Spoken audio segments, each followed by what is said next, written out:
ही निवासी हैं, तत्व प्रचार की गतिविधियों में निरंतर जुड़े रहते हैं, वे आएंगे और आपको इस 3 लोक के अंदर ढाई दीप का ज्ञान कराएंगे। मनीष जी।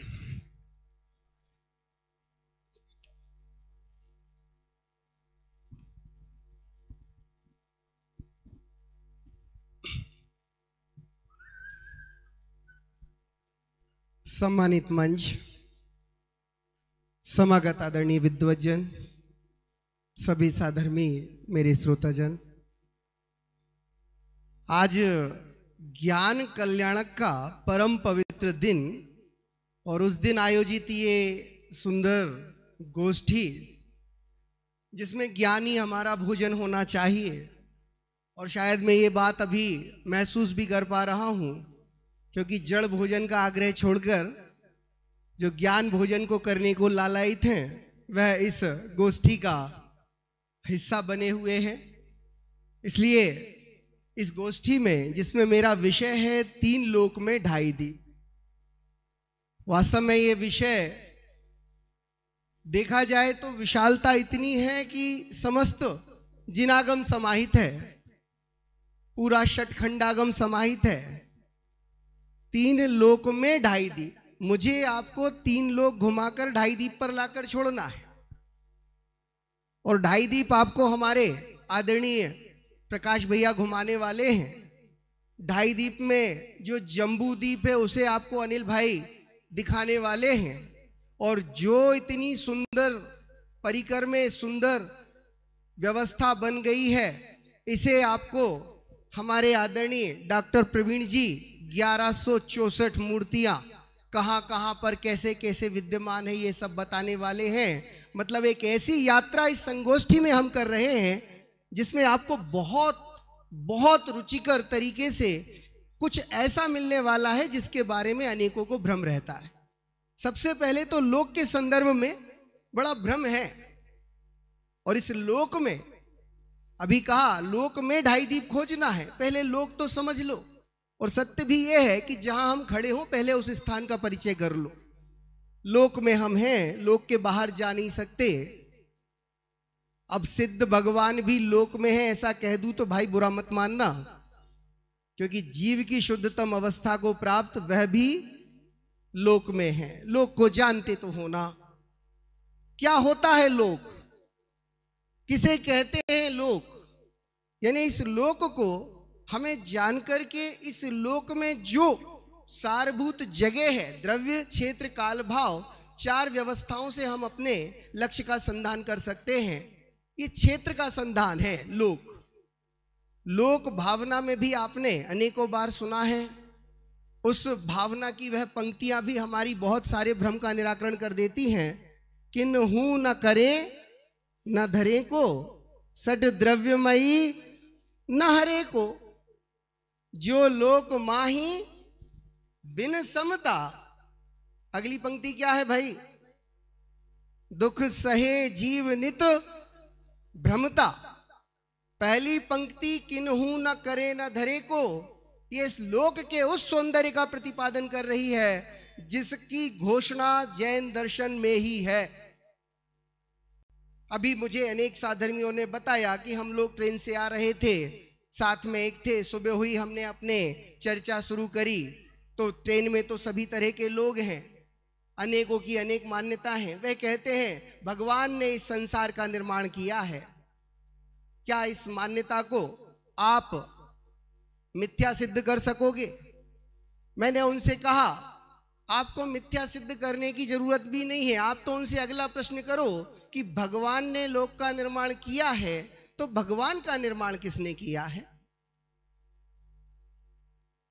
इस संदर्भ में वो जो कहे उसकी स्वीकृति है, क्योंकि किन्हू न करे न धरे को, लोक किसी ने बनाया नहीं है, भगवान को किसी ने नहीं बनाया।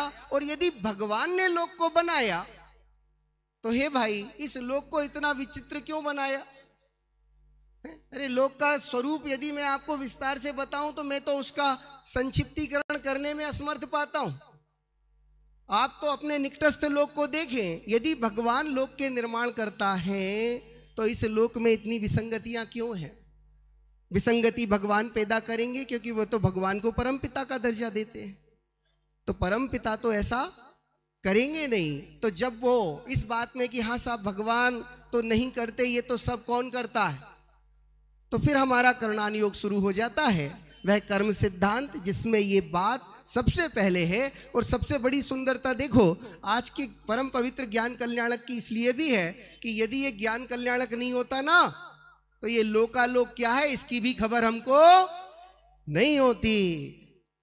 ये ज्ञान कल्याणक ही हुआ जिससे आज हम ये पता कर सके कि लोक क्या है और अलोक क्या है। केवल ज्ञान में लोकालोक का जो स्वरूप भासता है ना, वो ज्ञान कल्याणक के धारक केवल ज्ञानी के बल पर किए गए सारे कथन हैं। इसलिए सबसे पहले किसकी श्रद्धा धारनी है? सर्वज्ञ की। और सर्वज्ञ ने इस लोक का जो स्वरूप बताया है, उसकी पहली पंक्ति इस लोक के तर्क को सुंदर तरीके से प्रतिपादित करती है, किन्हू न करे न धरे को। और यदि स्वरूप की चर्चा करनी है तो 12 भावनाओं में कितना बड़ा है भाई साहब। अब सारे पैमाने को लेकर चलूं तो एक नीरसता खड़ी होती है, लेकिन कक्षाओं के माध्यम से इसको भी हम सरस बनाते हैं।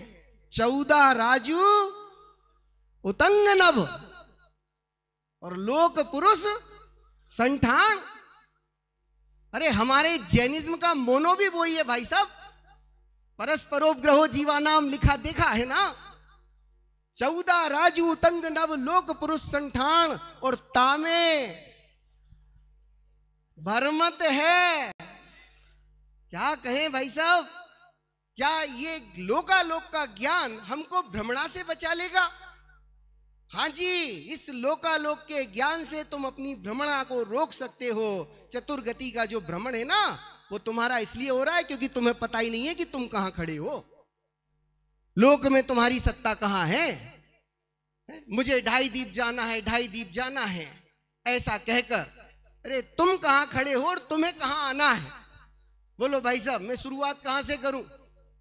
तुम जहां खड़े हो ये मध्य लोक है, और मध्य लोक के ऊपर भी कुछ है, और मध्य लोक के नीचे भी कुछ है। और इसी 3 लोक की व्यवस्था को यदि तुम्हें जानना और समझना है, जो कि जरूरी है, तो तुम्हें 3 लोक के स्वरूप की तरफ थोड़ा सा दृष्टिकोण देता हूं। ऊर्ध्व लोक है। अरे कई योगी तो क्या कहें, तर्कगत भूमिकाएं इतनी विकृत आती हैं। किसने देखा पंडित जी, किसने देखा लोक? ना ऊर्ध्व है ना अधो है, कुछ नहीं है, जो कुछ है सो यही है। ठीक है, उनकी उस सत्ता को भी हम स्वीकार करते हैं, पर हम तो बात उनसे कर रहे हैं जो सर्वज्ञ को स्वीकार करते हैं। इसलिए ऊर्ध्व लोक की व्यवस्था को अच्छे से पहचानना, बहुत सौंदर्य है इसमें, और सौंदर्य लुभावनाकारी भी है। लेकिन यह लुभावनाकारी सौंदर्य आपको कहीं बांध लेता है। इसलिए मैं बार बार कहता हूं, गुरुदेव की उस परंपरा में जिसमें इस पुण्य के बंधन से प्राप्त होने वाला प्रतिफल कौन है? वो ऊर्ध्व लोक है। और ऊर्ध्व लोक की उस व्यवस्था में उसकी सीमा आपने देखा होगा, है यहाँ पे हाथोद की सीमा शुरू हो जाती है, नैनोद की सीमा शुरू हो जाती है। ऊर्ध्व लोक की सीमा कहां से शुरू होगी? ऊर्ध्व लोक की सीमा शुरू होती है अपने पंच मेरु के ऊपर, बाल बराबर की ऊंचाई। भाई बाल बराबर की ऊंचाई का लोग बाग गलत प्रयोग करते हैं। आदरणीय अध्यक्ष महोदय, ये बाल बराबर की ऊंचाई पे सिद्ध शिला विद्यमान नहीं है। बाल बराबर की ऊंचाई से ऊर्ध्व लोक की सीमा, जो हमारे सबसे बड़े मेरु हैं, कौन से मेरु हैं सबसे बड़े? सुदर्शन मेरु जी, उनके ऊपर से ऊर्ध्व लोक की सीमा चलती है। और वह ऊर्ध्व लोक 16 स्वर्गों के रूप में आपने अनेकों बार जाना होगा, लेकिन मात्र उतना नहीं। सौधर्म, ऐशान, क्या है ये स्वर्गों के नाम हैं। हम देख रहे हैं ना यहां इतने इंद्र। सौधर्म इंद्र जी कौन है? पहले स्वर्ग के स्वामी राजा सौधर्म इंद्र है।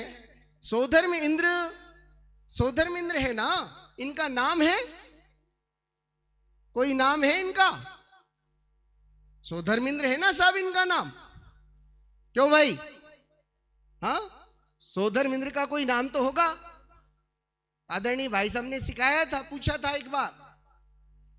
सौधर्म इंद्र का भी नाम है, भाई ये भारत के राष्ट्रपति हैं, तो भारत के राष्ट्रपति का कोई नाम तो होगा ना। आप सब लोग इतने, आप सब पंचकल्याणक में आते हैं, ये बहुत सारी जानकारियां आपके लिए सुंदर आनंद और कौतूहल देंगी। सोधर्मेंद्र का भी नाम है। क्या नाम है खबर है? गुरुदेव को सुनने वाले हम सब यदि गुरुदेव के प्रवचन सुनते हैं, उसमें गुरुदेव ने जब मुझे सुनाया था तब मेरे दिमाग में ये कीड़ा कुलबुलाया था कि अच्छा इंद्रों के भी नाम है। गुरुदेव ने कहा था शकरेंद्र। क्या नाम है सोधर्मेंद्र का? शकरेंद्र, ये उसका नाम है। सोधर्मेंद्र उसकी ख्याति है। सोधर्म ईशान से लेकर ऊपर आरण और अच्युत तक 16 स्वर्गों की सुंदरता है। 8 मंजिल की बिल्डिंग, और 8 मंजिल की बिल्डिंग में 2-2 फ्लैट बन गए ना 16। लेकिन 16 स्वर्गों के स्वामी कितने प्रभु?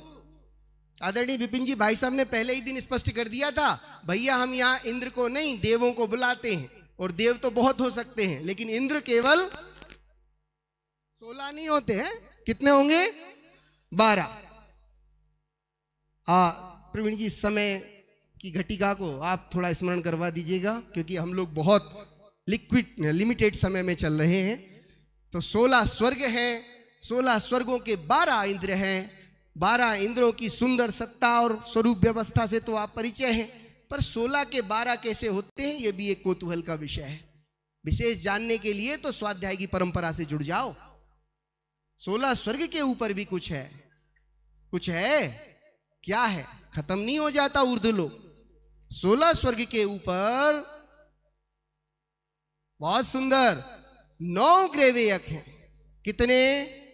इन 9 ग्रेवयक की सत्ता को बताने के लिए 3 मंजिल की बिल्डिंग का उदाहरण लिया जा सकता है, जिसमें हर मंजिल पे 3 फ्लैट। हर मंजिल पे 3, 3 6 और 3 9। इस तरह इनके पटलों में विभाजित व्यवस्था को 9 ग्रेवयक में जानना। 9 ग्रेवयक से ऊपर तो ऊर्ध्वलोक खत्म है क्या? अरे नहीं, यहां से ऊपर हाँ सम्यक दृष्टि का गमन ही संभव है, ऐसी व्यवस्था है। तो 9 ग्रेवयक से ऊपर एक और 9 की संख्या है। क्या नाम है इसका? 9 अनुदिश। बहुत सुंदर, बहुत हर्ष होता है हृदय में जब सामान्य सभा भी इस पूरे प्रकरण को जानकर इसका अनुनाद करती है। 9 ग्रेवयक के बाद 9 अनुदिश। अब सोचो जरा, इस इतनी उत्कृष्ट व्यवस्था को जिसको आज तक किसी ने देखा नहीं, लेकिन उसको हमारा जैन दर्शन जब बताता है तो सर्वज्ञ की श्रद्धा कितनी बढ़ जाती। 9 अनुदिश हैं। अनुदिश विमान। यहां पे क्या सुंदरता है विवेचन नहीं कर पाऊंगा, समय का काल कम होने से। 9 अनुदिश के ऊपर कुछ और है। 5 अनुत्तर विमानों की सुंदरता। क्या कह रहे हो आप? ये लोक इतनी ऊर्ध्वता में इतनी सुंदरता को धारता है? हाँ भाई हाँ, इस लोक की सुंदरता ऐसी ही विवेचना है। और 5 अनुत्तर विमानों से और भी कुछ ऊपर है जहां तक लोक है। जी हाँ, 5 अनुत्तर विमानों में जो विजय, वैजयंत, जयंत, अपराजित और बीच वाला विमान सर्वार्थ सिद्धि, उसी से सीधाई में लगाकर हमारी ऊपर सिद्ध क्षेत्र से भी नीचे, ध्यान देना, सिद्ध शिला, जिसका जो ईसत प्रागभार पृथ्वी का 45 लाख योजन प्रमाण अंश है, वो वहां पर विराजमान है। यानी इतनी विस्तार की विवेचना। और ऐसा नहीं है कि ये विवेचना कपोल कल्पना हो, आज का विज्ञान इसकी सहमति देता है, लेकिन संसाधन नहीं है तो हम इसको प्रूव नहीं कर पाते हैं। पर क्या प्रूव करना भाई साहब? राम जी भाई कहते हैं ना, चाहे आजे मानो, चाहे काले मानो, चाहे अनंत काल बाद मानो, मानना तो यही है। ऊर्ध्वलोक की सुंदरता, सत्ता को हम बाद में देखेंगे, क्योंकि आज भी विज्ञान ये तो मानता है ना कि वायुमंडल का घेरा है, ओजोन परत, मीजोस्फीयर, स्ट्रेटोस्फीयर। क्या पढ़ रखा है आप सबने साइंस में? हमारे यहां भी 3 वायु के घेरे हैं इस लोक के चारों तरफ, जिनके नाम हमने दिए हैं घनोदधि वातवलय, घन वातवलय और तनु वातवलय। इन तीनों वातवलय के बीच में स्थित इस लोक में से ऊर्ध्वलोक को जब आप देखना चाहो तो इतनी दूरी तय करनी पड़ेगी। फिर जो मध्य लोक है, इसकी सुंदरता का विशेष परिचय हम आपको अभी और आगे विस्तार से अगले वक्ता देंगे। नीचे का अधोलोक, अब भाई जहां जाने की तैयारी ही नहीं है हाँ, उसकी और क्या विवेचना विस्तार करूं, लेकिन जानना बहुत जरूरी है, क्योंकि जहां जाना नहीं है ना, उस मार्ग का भी परिचय होना चाहिए कि इस मार्ग से जाओगे तो वही मिलेगा। और अल्पारंभ परिग्रह के कारण इस जगह रुके हो, और व्यवहारंभ परिग्रह करते तो दरवाजा वहीं का खुलता। और एक और सौंदर्यकारी बात बताऊं, जिस धरती पे आप बैठे हो ना, ये धरती, इसका नाम पता है? ये नीचे की, इसके नीचे 6 धरतियां और है। ये रत्न प्रभा है जिस पर आप बैठे हो, और नीचे की 6 धरतियां और हैं, वो सब अधोलोक की संरचना है। इस धरती में ये जो रत्न प्रभा है, इस रत्न प्रभा की सुंदरता, उसमें ये पूरा मध्य लोक है। यानी ये धरती मध्य लोक का जो हिस्सा है गोलाकार, इसमें असंख्यात द्वीप और समुद्र है। और असंख्यात में पहले अंतिम का नाम जानकर जाना। पहला द्वीप जम्बू द्वीप और अंतिम द्वीप, बस बहुत सुंदरता है। तो मैं कल ढाईदीप मंदिर के दर्शन करने गया था, वहां मानुषोत्तर पर्वत के आप इस तरफ खड़े थे। मैंने कहा इस ढाईदीप की सुंदरता तो यहीं से प्रसिद्ध हो गई है, क्योंकि मानुषोत्तर पर्वत के इस तरफ कोई सामान्य व्यक्ति आ नहीं सकता। और आप सब कहां खड़े हो? बाहर। मतलब आपको दिव्यता तो यहीं से मिल गई है। अब उस दिव्यता के साथ अब उसके अंदर जाने की दिव्यता और जो आप पा